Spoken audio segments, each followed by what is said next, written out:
Assalamualaikum warahmatullahi wabarakatuh. Kita berjumpa kembali pemirsa, khususnya Anda siswa-siswi sekolah menengah atas. Kali ini kita akan membahas beberapa soal untuk persiapan evaluasi. Salah satunya untuk persiapan ulangan harian ya, pada materi keanekaragaman hayati. Bagian yang pertama.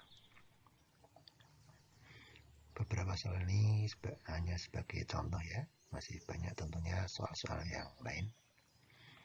Kita mulai saja untuk soal pertama. Kita baca bersama. Nomor 1, walaupun tanaman tomat berada dalam genus yang sama dengan tanaman terong, tetapi keduanya mempunyai perbedaan. Hal ini menunjukkan adanya keanekaragaman hayati tingkat A. Gen, B. Jenis, C. Genus, D. Ekosistem, E. Kingdom. Kira-kira yang mana jawaban yang benar? Ya, untuk bisa menjawab pertanyaan ini kita harus ingat dulu bahwa tingkat keanekaragaman hayati itu ada 3 ya, yaitu tingkat gen, tingkat jenis, dan tingkat ekosistem. Jadi tentunya jawaban C dan E itu jelas sudah salah. Jadi kita tinggal pilih yang tingkat gen, tingkat jenis, dan tingkat ekosistem. Kemudian jawaban yang D, yang tingkat ekosistem, saya kira pasti juga salah, karena ini kan membicarakan tentang individu tomat dan terong ya, bukan ekosistem. Nah, sekarang tinggal ada 2 pilihan, A atau B, gen atau jenis. Nah, karena organisme yang ada dalam soal ini adalah tomat dan terong yang berada dalam satu genus, jadi tidak dalam satu spesies, maka tentu dia bukan pada tingkatan gen. Karena keanekaragaman hayati tingkat gen itu harus dilihat pada organisme yang sejenis. Jadi tomat dan terong itu berbeda jenis. Oleh karena itu, jawaban yang betul adalah tingkat keanekaragaman hayati tingkat jenis. Jadi keanekaragaman hayati tingkat jenis itu melihat perbedaan organisme pada jenis yang berbeda. Kalau yang tingkat gen itu melihat perbedaan organisme pada jenis yang sama. Seperti itu. Jadi sekali lagi jawaban yang betul adalah yang B. Lanjutkan soal nomor 2. Faktor yang mendukung tingginya keanekaragaman hayati di Indonesia adalah, kita lihat pilihannya, yang A. Iklim tropis, B. Daerah biografinya termasuk oriental, C. Secara geografis merupakan pertemuan sirkum Pasifik dan Mediterania, yang D. Iklim dan letak geografisnya, yang E. Iklim subtropik. Mana pilihan yang benar? Kita lihat dulu beberapa pilihan ya. Yang E ini iklim tropik, iklim subtropik, tentu ini salah karena Indonesia itu termasuk iklimnya adalah tropik. Jadi iklim subtropik tentu salah. Jadi E sudah bisa kita eliminasi sebagai pilihan jawaban. Kemudian yang lain ya, yang B ini, daerah biografinya termasuk oriental. Ya, kalau Indonesia itu perpaduan ya antara oriental dengan Australia. Jadi yang B ini juga salah. Jadi mana jawaban yang benar? Jawaban yang benar adalah yang D.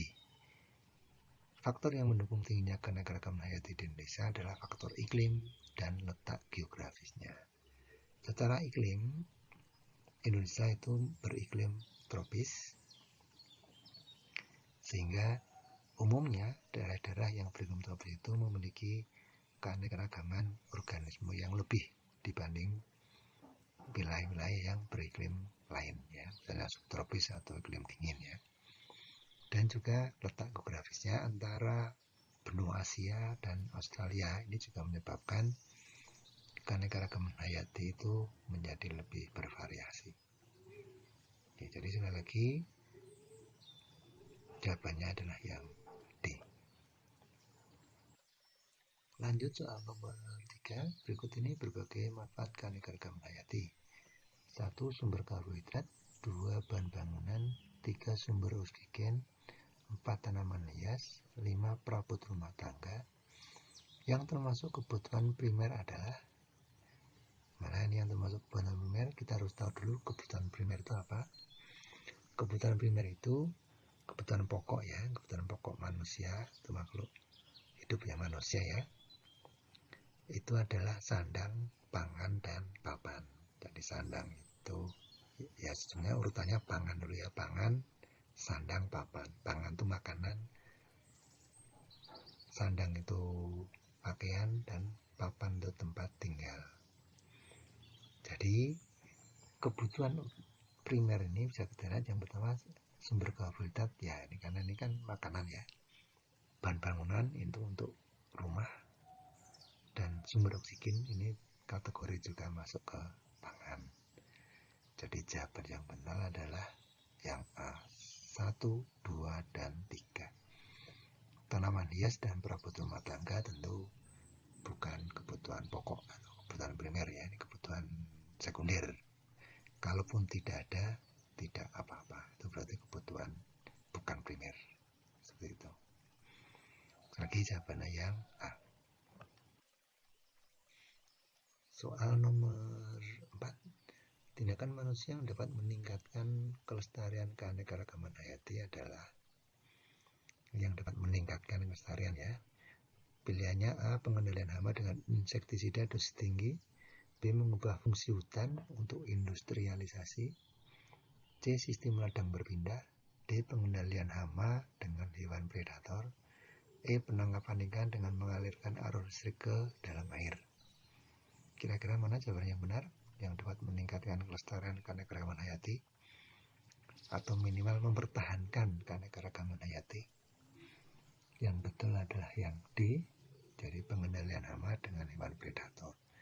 Jadi hama itu tidak bisa dihindari ya, dan untuk mengendalikannya atau menghilangkannya itu memang banyak cara, bisa dengan insektisida dan sebagainya. Tetapi yang paling bagus itu adalah dengan hewan predator. Artinya hewan pemakan hama itu dilepas di wilayah ya, sehingga nanti hewan itu akan memangsa hama itu secara alami. Nah, ini lebih bagus dibanding cara-cara yang lain. Dibanding misalnya yang A ini ya, pengendalian hama dengan insektisida dosis tinggi, tentu tidak bagus. Kalau dosisnya masih wajar, sebenarnya masih tidak masalah. Tapi kalau dosisnya tinggi nanti akan merusak ekosistem. Kemudian pilihan yang lain tentu ini sudah salah ya. Yang sudah salah ini. Jadi lagi jawaban yang betul soal nomor 4 adalah yang D. Soal selanjutnya, soal nomor 5. Indonesia memiliki taman nasional dalam jumlah yang cukup banyak. Tujuan diadakannya taman nasional tersebut adalah, nah ini banyak pilihan A, B, C, dan D. Nah, kita harus tahu dulu taman nasional itu seperti apa. Kita lihat penjelasan. Nah, ada beberapa macam ya konservasi alam di Indonesia ini ya. Paling tidak ada 3, yaitu cagar alam. Pertama nih, apa itu cagar alam? Cagar alam adalah wilayah yang di dalamnya ada tumbuhan, hewan, atau ekosistem yang khas, yang khusus ya. Yang semua yang ada di cagar alam itu dibiarkan berkembang secara alami. Itu namanya cagar alam. Cagar alam dilindungi secara ketat, jadi tidak bisa digunakan untuk wisata, kegiatan komersil lainnya juga dilarang. Jadi memang dibiarkan hidup secara alami, tidak boleh ada gangguan dari manusia. Contoh cagar alam ini banyak ya, ada cagar alam Rafflesia di Aceh, cagar alam Tangkoko di Sulawesi, cagar alam Gunung Krakatau, cagar alam Loren di Papua. Beberapa contoh saja ini. Itu cagar alam. Ya, konservasi alam yang berikutnya yang ada di Indonesia adalah Suaka Marga Satwa. Sesuai namanya ya, marga satwa. Satwa ini hewan. Ini wilayah yang digunakan untuk melindungi satwa-satwa yang terancam punah. Jadi hewan-hewan yang terancam punah itu dilindungi. Sehingga tempat dia hidupnya itu disebut sebagai Suaka Marga Satwa. Di situ juga digunakan untuk merawat dan mengembangbiakan hewan-hewan langka tersebut. Contoh, Taman Nasional Ujung Kulon untuk melindungi badak berjula 1. Taman Nasional Komodo untuk melindungi komodo. Nah, ini dari segi tujuan ini Taman Nasional ini termasuk Suaka Marga Satwa. Tapi dari segi jenisnya dia termasuk Taman Nasional. Nah, Taman Nasional itu apa? Taman Nasional itu sebut Taman Nasional atau National Park merupakan perlindungan terhadap keadaan alam yang meliputi daerah yang sangat luas, di mana tidak diperbolehkan dibangun rumah tinggal atau untuk kepentingan industri atau kepentingan yang lain. Jadi tetap alamnya tetap ya, jadi tidak boleh digunakan untuk aktivitas rumah tinggal atau kepentingan industri. Namun dapat difungsikan sebagai tempat rekreasi dan wisata. Jadi boleh, kalau Taman Nasional itu boleh untuk wisata dan rekreasi, asal tidak mengganggu keseimbangan ekosistem yang ada di situ. Nah, itu Taman Nasional gitu. Itu jadi beda-beda, ada cagar alam, Suaka Marga Satwa, dan Taman Nasional. Nah, Taman Nasional kalau dia dari tujuannya bisa jadi merupakan suatu Suaka Marga Satwa seperti tadi dicontohkan. Nah, Taman Nasional di Indonesia itu ada banyak ya. Nih, contohnya ada Taman Nasional Kerinci, Gunung Leuser nih, kemudian Lorelindo di Sulawesi, Taman Nasional Manusela Wainua di Maluku, Taman Nasional Ujung Kulon tadi, kemudian Taman Nasional Bromo di Tengger ya, Gunung Semeru, dan lain-lainnya. Dan lain-lainnya banyak ini Taman Nasional ini. Beberapa merupakan Suaka Marga Satwa. Kembali ke soal nomor 5 tadi, berarti jawabannya apa ini? Tujuan diadakannya Taman Nasional. Kita lihat pilihannya. Yang A, perlindungan keanekaragaman hayati in situ, dimanfaatkan untuk rekreasi dan taman wisata tanpa mengubah ciri-ciri ekosistemnya. D, sebagai laboratorium alami dan sarana pendidikan. D, perlindungan keanekaragaman hayati, sarana rekreasi, penelitian, dan pendidikan tanpa mengubah ciri-ciri ekosistemnya. E, hanya untuk kepentingan ekonomi semata atau pemasukan kas negara. Jawaban yang betul adalah yang D. Ya, D dan A itu sebenarnya mirip ya, yang B itu mirip. Cuma di sini ada bedanya perlindungan keanekaragaman hayati. Ya tentu Taman Nasional itu tujuan utamanya itu adalah untuk perlindungan keanekaragaman hayati tentunya ya, bukan untuk tujuan rekreasi tok, bukan untuk tujuan rekreasi itu wisata saja, tapi tujuan utamanya kan perlindungan ini, baru nanti diikutkan yang lain. Oke, seperti itu. Jadi maka jawabannya yang betul adalah yang D. Kita lihat soal selanjutnya. Perlindungan terhadap suku Asmat di Papua termasuk perlindungan alam. Nah, ini ada beberapa jenis perlindungan ya. Nah, ini yang untuk soal ini adalah perlindungan suku Asmat. Sebelumnya kita lihat dulu beberapa jenis perlindungan ya, alam dengan tujuan tertentu. Ini ada perlindungan alam geologi. Geologi itu batuan. Jadi melindungi batuan di suatu wilayah ya, yang dianggap penting untuk ilmu pengetahuan. Perlindungan alam botani, ini botani itu tumbuhan, misalnya kebun raya Bogor ini ditanami jenis-jenis tumbuhan yang sudah langka itu. Kemudian perlindungan alam zoologi, tentu yang kaitannya dengan hewan.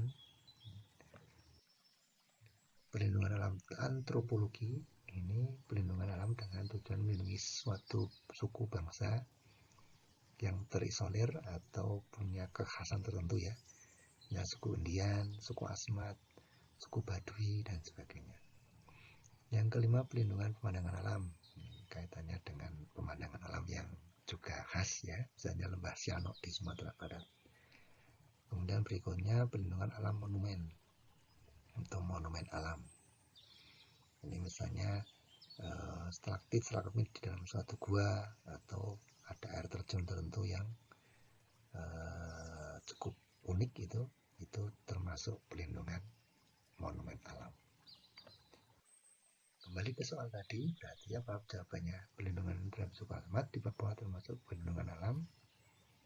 Ya, yang B, antropologi. Karena kaitannya dengan suku ya, dengan manusia nih, suku tertentu. Baik, lanjut untuk soal berikutnya.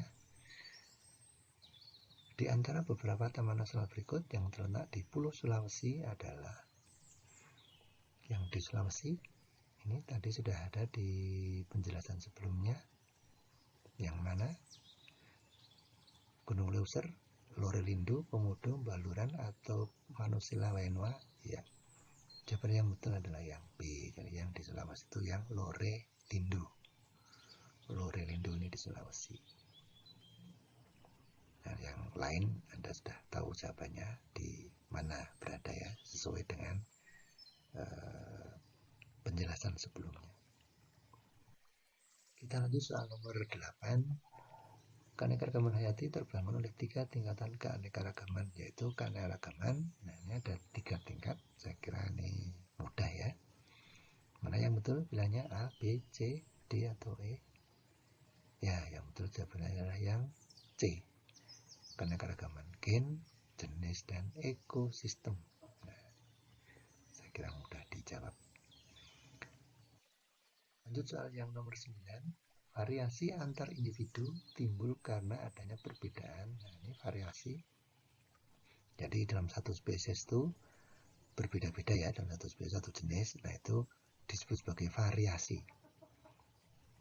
Hanya variasi saja. Jadi misalnya ayam A, B, C itu berbeda-beda, itu namanya variasi. Nah, variasi itu muncul kenapa? Kira-kira apakah kebiasaan hidup, jenis makanan, habitat antar individu, perilaku antar individu, atau struktur gen? Ya, yang betul adalah karena struktur gen. Kita ingat ada 2 faktor penyebab ciri-ciri berbeda organisme satu dengan yang lain, yaitu adalah struktur gen dan lingkungan. Nah, tentu dalam hal ini variasi itu muncul karena struktur gen. Oke. Soal nomor 10. Lebih mudah membedakan ciri antara padi dengan jagung daripada membedakan ciri antara padi membramo dengan padi cisadane. Karena A, padi dan jagung satu famili, padi dan jagung tergolong rumut-rumutan, padi dan jagung berbeda famili, padi dan jagung berbeda spesies, padi dan jagung satu spesies. Yang mana? Ya, jawaban yang betul adalah yang B. Kita lebih mudah membedakan padi dengan jagung daripada membedakan padi membramo dengan cisadane. Karena apa? Karena padi dan jagung itu berbeda spesies. Ini padi dan jagung itu keanekaragaman hayati tingkat jenis. Jadi jenisnya berbeda, terus spesiesnya berbeda, itu jauh lebih mudah diamati perbedaannya daripada keanekaragaman hayati tingkat gen. Kalau padi membramo dengan cisadane itu keanekaragaman hayati tingkat gen, atau disebut sebagai variasi ya, variasi jenis, atau dikenal juga sebagai varietas. Nah, itu. Lagi nomor 10 jawabannya adalah yang D.